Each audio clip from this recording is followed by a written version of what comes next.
Bitcoin, la demande va dépasser le nombre de BTC disponibles, selon le milliardaire Mark Cuban. Le Bitcoin, BTC, connaîtra-t-il une demande trop élevée par rapport à l'offre disponible? C'est la possibilité évoquée par le milliardaire Mark Cuban, qui a investi dans la plus grande crypto-monnaie. On vous explique pourquoi cela serait plutôt une bonne nouvelle pour le Bitcoin.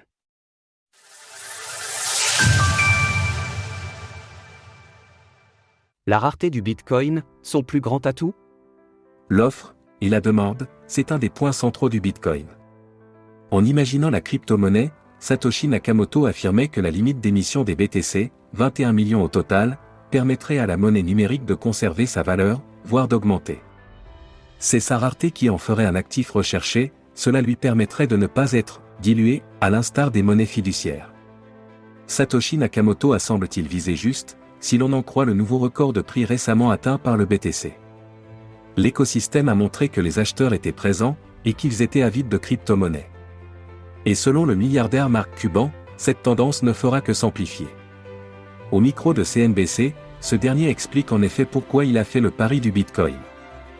Le Bitcoin est juste conduit par l'offre et la demande.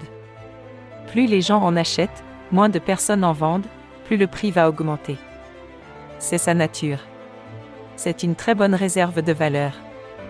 La demande en Bitcoin va excéder l'offre, selon Mark Cuban.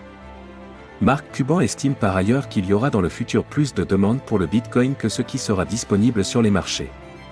C'est la raison pour laquelle j'ai investi.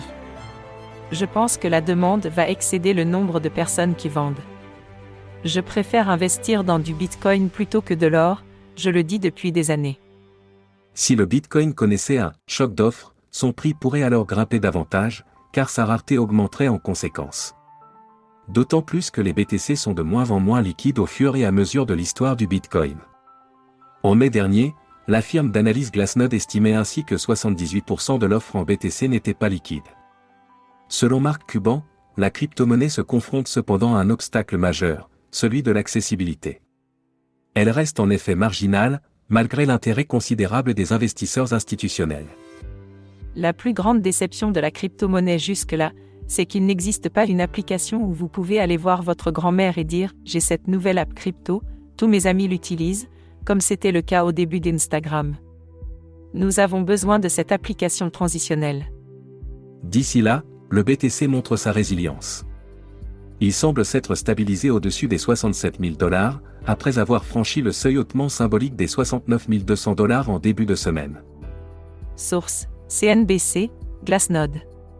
Retrouvez toutes les actualités crypto sur le site cryptost.fr.